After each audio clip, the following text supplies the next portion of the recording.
Welcome, friends. This is Harshad Parekh inviting you to listen to some of my spontaneous writings on philosophy, psychology, religion, spirituality, education, and natural beauty. I hope you have a peaceful listening for a few minutes at a time. This is the second audio tape in this series. The fifth article is about the nature of reality. This is what I wrote. In May 1988, I and a teacher friend were traveling together in a bus from Madanpalli to Bangalore.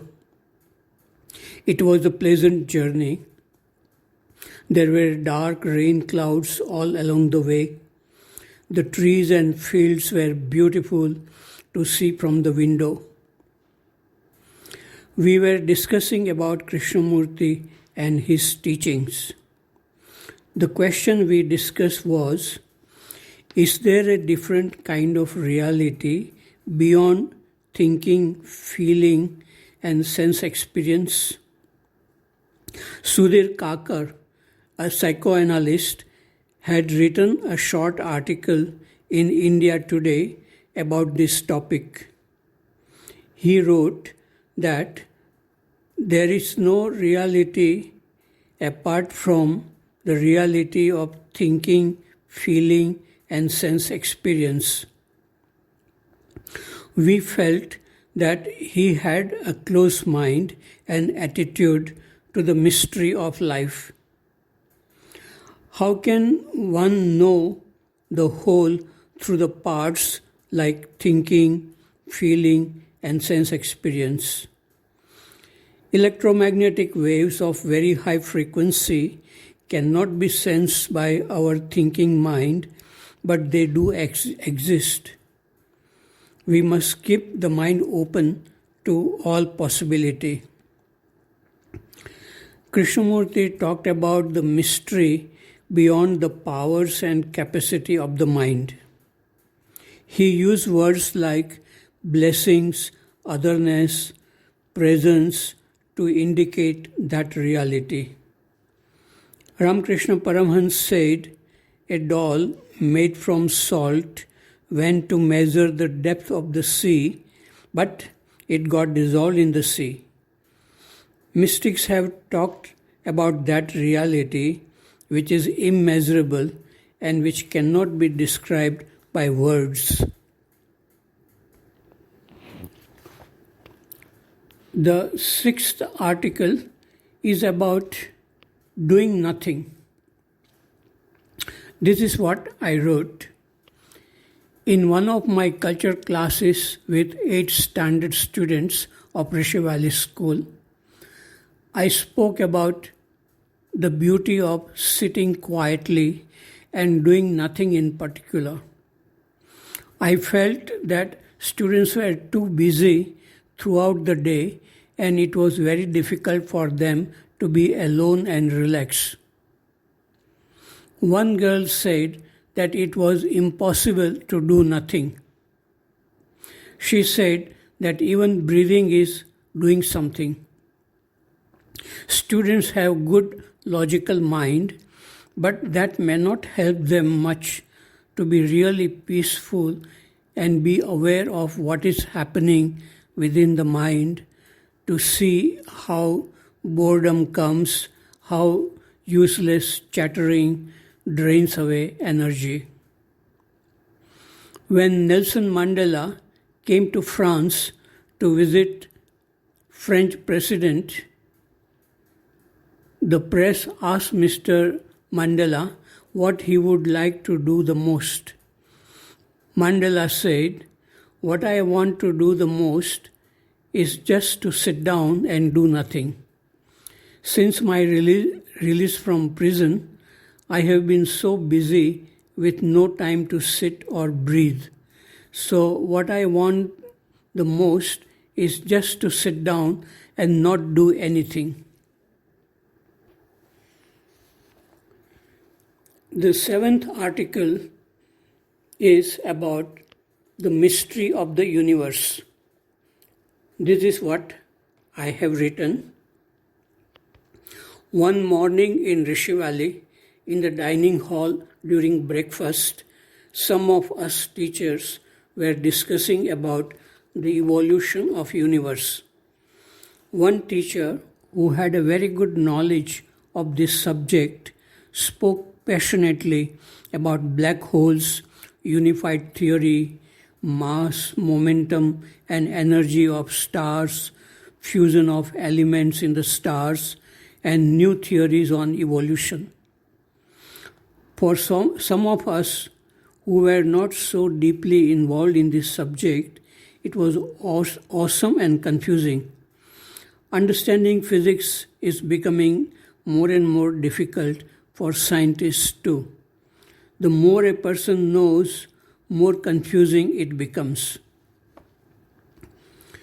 With our brain, we try to understand the mystery of creation of the universe. But we get stuck at some point. Our brain is too limited to understand the origin of the universe. So instead of concentrating the brain on the origin of the universe, would not it be better to concentrate the brain on itself?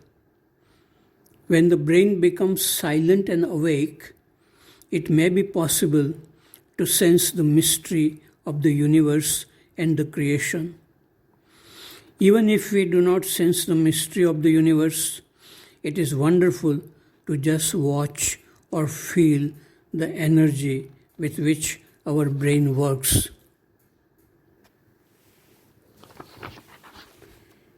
The eighth article is about Richard Feynman. This is what I have written. Richard Feynman lived physics. He was a showman. He hated philosophy. Scientific theories can be tested for their correctness by comparing with experiments. Philosophy cannot be tested by such experiments. He was shocked when his son wanted to study philosophy. Feynman could not relax. His mind was always busy to find out scientific truth. He was curious about the nature of consciousness, but consciousness cannot be studied like science. In science, the knower is separate from the thing he tries to know. In consciousness, the knower and the consciousness are one. So something of significance can be felt only when the two merges and dissolve in silence. Feynman was unable to be free from the ego, the knower. By the age of 60, he suffered from cancer. He went through 4 operations in the last 10 years of his life. He and his friends valued his work as a scientist. No doubt he enjoyed whatever he did, inventing theories, drumming, sketching, teaching physics to university students, writing books, etc. He was an independent scientist, original thinker in the field of physics. He was interested in biology too. Before his 3rd marriage, he was like a playboy. He never took administrative responsibilities. He was a very good storyteller. He died at the age of 70.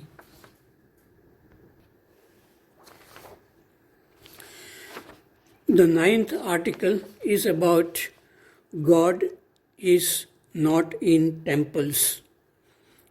This is what I wrote. RSS chief has given ultimatum to Modi government to build a Ram temple in Ayodhya, pass a law in parliament and not wait for Supreme Court decision. Even in Kerala, women are fighting among themselves about Sabrimala temple. If God were in the temples, and by going to temples, human beings become good, peaceful, and honest, India would be really free from corruption and violence. But in India, there is more corruption and violence. Ram is not in temples. I remember a good song which says, Ram is inside you, Ram is inside me, Ram is everywhere. Love everyone, no one is separate from you. The great philosophy of Upanishads, which is about non-duality, is not understood by people in India.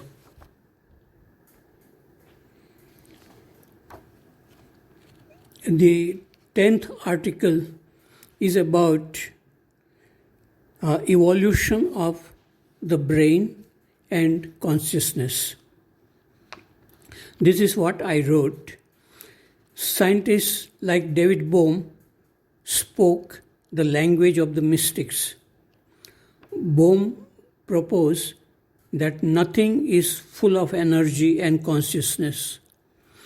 The whole of future and past is enfolded in the present. There are hidden dimensions not pursued by our limited senses. The whole is unfolding and enfolding at every instant.